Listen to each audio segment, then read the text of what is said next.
చిత్తూరు జిల్లా పలమనేరు నియోజకవర్గం గంటావూరు స్థానిక ప్రజలు తెలిపిన సమాచారం మేరకు గంటావూరు మరియు ఇందిరమ్మ బీసీ కాలనీలకు రోడ్లు గుంతలమయమై వర్షం పడితే అడుగు తీసి అడుగు వేయడానికి కష్టంగా ఉందన్నారు. ముఖ్యంగా త్రాగునీరు, డ్రైనేజ్, కరెంట్, రోడ్లు వంటి కనీస సౌకర్యాలకు నోచుకోలేకపోతున్నామని ఆవేదన వ్యక్తం చేసి నిరసన ధర్నా కార్యక్రమాలు చేపట్టారు. అధికారులకు ఏండ్లుగా మనవి చేసుకున్నా విఫలమయ్యారంటూ ఆగ్రహం వ్యక్తం చేశారు. ఇప్పటికైనా స్పందించి తమకు రోడ్డు సౌకర్యంతో పాటు కనీస సౌకర్యాలు, త్రాగునీరు, డ్రైనేజ్ వ్యవస్థ, కరెంట్, రోడ్డు కల్పనకు కృషి చేయాల్సిందిగా కోరుతూ రోడ్డు కట్టంగా కూర్చుని నిరసన వ్యక్తం చేశారు. అనంతరం గంటావూరు నుండి ర్యాలీగా నినాదాలు చేసుకుంటూ మున్సిపల్ కార్యాలయానికి మున్సిపల్ కమిషనర్ కు వినతిపత్రం ఇచ్చారు. మన్ను తోల్పిస్తున్నారు, మొన్న మీడియాలో పెట్టిన దానికి ఇంకా అధ్వానం అయిపోయింది. పడిపోతా ఉన్నారు సార్ ఇంకా జనాలు. దాంట్లో లైట్లు అయితే 6 నెలల నుంచి లైట్లు లేవు సార్. చెప్తే సరుకులు లేవు అంటా ఉన్నారు, లైట్లు లేవు అంటా ఉన్నారు. కంప్లైంట్ పెడితే ఏం చేసేది చెప్పండి. కాలువలు లేరు, కాలువలు నీళ్ళు అంటా ఇప్పుడు మన్నేసి జేసీపీ వచ్చి మన్ను ఇట్లా తోసేసి వెళ్ళిపోయింది దాని కాలువలో. అది నిండి బయటకు వచ్చేస్తా ఉన్నాయి సార్. అట్లే రోడ్డుకు వచ్చి ఇంటికాడకు వచ్చేస్తా ఉన్నాయి నీళ్ళంతా. పాములు చిన్న చిన్న బిడ్లంతా, పాము బిడ్లంతా వస్తా ఉన్నాయి సార్. ఎక్కడ ఉండే పాములంతా బయటకు వచ్చేస్తాం. ఏం చేసేది? రోడ్లు అస్సలు వేస్తా ఉండలేదు మాకు. ఈ కాలువలు, రోడ్లు, లైట్లు ఏం లేవు సార్. మీ వల్ల ఎక్కడ పోవాలా చెప్పండి, లేకపోతే ఖాళీ చెప్పించేది సార్. మాకు ఇంకేం చేసేది? చాలా బాధ అయిపోయింది సార్. పనికి పోతే ఆడపడి ఈడపడి ఖర్చు అయిపోతుంది సార్. 1 రూపాయి కూడా సరిగా తినేది కూడా ఉండదు. 20 దినాలు అయితే కష్టపడితేనే కదా ఇది డబ్బులు కట్టేదానికి. కాలు కరెంట్ బిల్ కట్టాలా, ఇంటి పన్ను కట్టాలా, ఇది చేస్తా ఉన్నారు. ఆటో వాళ్ళకి సమస్య అనేసి పిలుస్తాము. మేము అంత దూరం రాము. ఏమంటే అక్కడ రోడ్లు సరిలేవు. ఎక్కడన్నా జారి పడితే మాకు ఎవరు బాధ్యత అనేసి ఆటో వాళ్ళు రారు. ఏదైనా గబం అనేసి అంబులెన్స్ రావాలన్నా అయ్యలేదు. చిన్నపిల్లలు స్కూల్ పోయినారు, బస్సులు రావట్లేదు. మా పరిస్థితి ఎవరు అర్థం చేసుకుంటారు? ఎన్ని రోజుల నుంచి కనీసం అంటే 20 సంవత్సరాలు అయింది కాలనీ ఇచ్చి. ఇప్పుడు దాకా మున్సిపల్ ఆఫీస్ వాళ్ళు కానీ ఎవరైనా ఎప్పుడన్నా అంటే వాళ్ళు ఇప్పుడుండే ప్రభుత్వం వాళ్ళు కూడా ఎవరు కానీ ప్రభుత్వం కానీ మన ఏరియాలోకి వచ్చి చూడదు. వాళ్ళు అవసరం వచ్చినప్పుడు రోడ్లు ఓట్ల కోసం అనేసి వస్తారు. ఇప్పుడు దాకా అడ్రస్ లేదు. ఎవరు ఎమ్మెల్యే అనేసి కూడా మాకు తెలియట్లేదు. అట్లా మా పరిస్థితి. ఎవరు కౌన్సిలర్ అనేసి కూడా మాకు తెలియట్లేదు. ఏమంటే ఎప్పుడన్నా వచ్చి చూస్తూ ఉంటేనే కదా మా బాధలు ఎక్కడున్నాయి అనేసి. ఇప్పుడు దాకా ఎవరు వచ్చి పట్టించుకుంటా లేదు. మేము ఎవరికి పోయి చెప్పాలా? ఎవరికనేసి యా ప్రభుత్వంలో ఉన్న యా ప్రభుత్వంకి పోయి అడగల. ఈ ప్రభుత్వం పోయినసారి ప్రభుత్వం అయితే ఏం పట్టించుకోలేదు. ఈ ప్రభుత్వం వచ్చేసి ఓట్లు వేయండి, మమ్మల్ని గెలిపించండి, 6 నెలల్లో రోడ్లు వేపిస్తామన్నారు. ఒకరు కానీ గెలిచినారు కదా. గెలిచినాక ఒకరన్నా ఎప్పుడన్నా వచ్చి మేము గెలిచినాము, ఇప్పుడు మీ ఏరియాకి మేమే ఎమ్మెల్యే, మేమే కౌన్సిలర్ అనేసి ఎవరన్నా వచ్చి చెప్పినారా? ఎవరు కానీ రాలేదు. ఇప్పుడు ఏమన్నా పరిస్థితి అవసరం అంటే కూడా మేము రావాలి కానీ మా దగ్గరికి ఎవరు రారు. అంటే ఓట్లు అడుక్కునేటప్పుడన్నా వచ్చేది మీరు, మిగతా టైంలో రారా? మా బాధలు ఎవరికి చెప్పాలా? ఇప్పుడు ఇక్కడ కూడా పరిష్కారం కాకపోతే మేము కలెక్టర్ సార్ దగ్గరికే వెళ్తాము. అక్కడ కూడా చిత్తూరు కావాల్సి కూడా అందరూ పోతాము. మా బాధలు మాకు తెలుస్తాయి. మా ఏరియాలో ఒక రోజు వచ్చి నివాసం ఉండమని చెప్పండి. ప్రభుత్వం వాళ్ళు కానీ మున్సిపల్ ఆఫీస్ వాళ్ళు కానీ ప్రభుత్వం వాళ్ళు కానీ ఎవరన్నా వచ్చి మా ఏరియాలో ఒక రోజు ఉండమని చెప్పండి సార్. మా బాధలు తెలుస్తుంది. మా బాధలు ఎట్లున్నాయనేసి మాకు తెలుసు.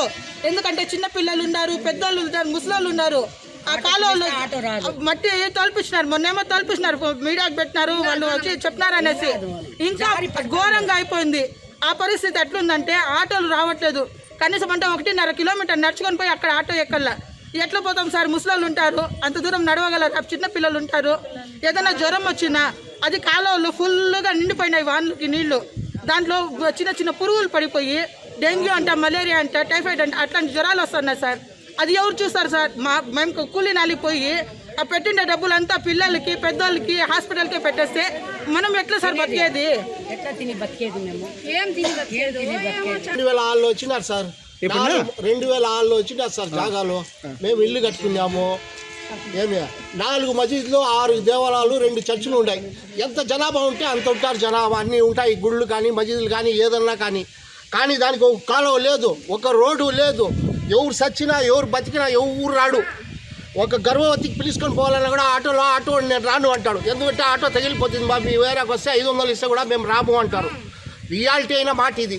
మా అమ్మకి రాత్రి జ్వరం వచ్చేసింది, ఆసుపత్రికి పిలుచుకొని పోయి ఒక ఆటో రాలేదు, ఆయమ్మ బండిలో ఎక్కదు, ఎట్లా పిలుచుకొని పోయేది, ఏం చేసేది, మా పరిస్థితులు ఏమి, మా కాలువలు లేదు, రోడ్లు లేవు, గబక్కని ఎవరైనా ఏమైనా అయిపోతే కూడా చచ్చిపోయినా కూడా మనిషి మోసుకొని రావాలంటే కూడా ఇప్పుడు చాలా కష్టం. అక్కడ ఒక ఎమ్మెల్యే కానీ ఎంపీ కానీ ఎవరైనా కానీ ఒక్కరోజు ఆడికి ఈ నుంచి రోడ్లో నుంచి ఆడికి నడిచి వస్తే తెలిసింది వాళ్ళకి బాధ, బురద మట్టి అనేది ఏమరా అనేది.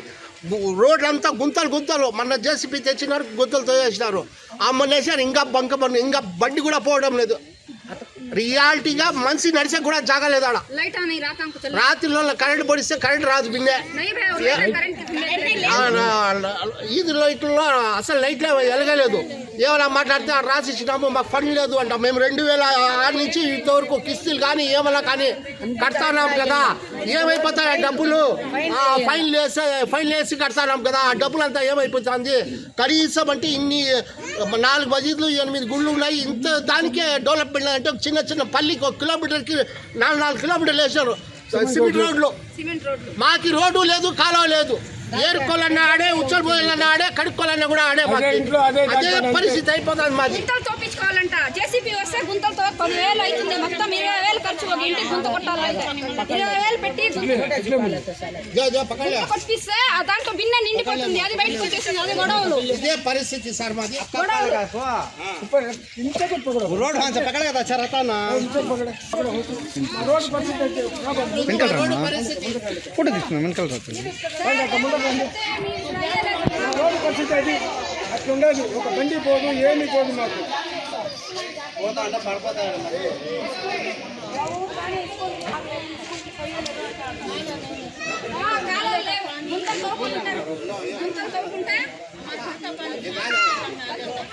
అందరికీ నమస్కారం. నా పేరు హరి. ఇక్కడ వచ్చినటువంటి మీడియా మిత్రులకు, సోదరులకు నా కృతజ్ఞతలు. అలాగే మన మున్సిపల్ సార్ గారికి, మన ఎమ్మెల్యే సార్ గారికి కూడా నా నమస్కారాలు. ఇకపోతే మాది పొలంనేరులో ఇందిరమ్మ కాలనీ, గంటావూరు. 2009లో వైఎస్ రాజశేఖర రెడ్డి గారు ఉన్నప్పుడు, కాంగ్రెస్ పాలన ఉన్నప్పుడు మాకు ఆ కాలనీ అనేది ఏర్పడింది. అప్పటి నుంచి ఇప్పటికి దాదాపుగా 15 సంవత్సరాలు, 15 సంవత్సరాల పైగా మా కాలనీ ఏర్పడినప్పటికీ ఇంతవరకు ఒక రోడ్డు కానీ, ఒక కాలువ కానీ, ఇతరత్ర ఏ సౌకర్యాలు కూడా ఇంతవరకు లేవు. మేము ఇప్పుడు 1కి 4 సార్లు, ఎందుకంటే అడవికి దగ్గరగా ఉన్నాయి కాబట్టి రాత్రిపూట ఏనుగులు, ఇతరత్ర జంతువులు కూడా మా అప్పుడప్పుడు వస్తూ వెళ్తుంటాయి, మీకు తెలిసిన విషయమే. సో కాబట్టి వీధులు, వీధి కాలువలు, లైట్లు, మురికి కాలువలు, అనేక రోగాలతో ఇబ్బంది పడుతున్నటువంటి సమస్యలు అయితే మేము ఎదుర్కొంటున్నాం. అదేవిధంగా ఎన్నిసార్లు మేము చాలా వరకు కూడా విన్నవించుకున్నాం.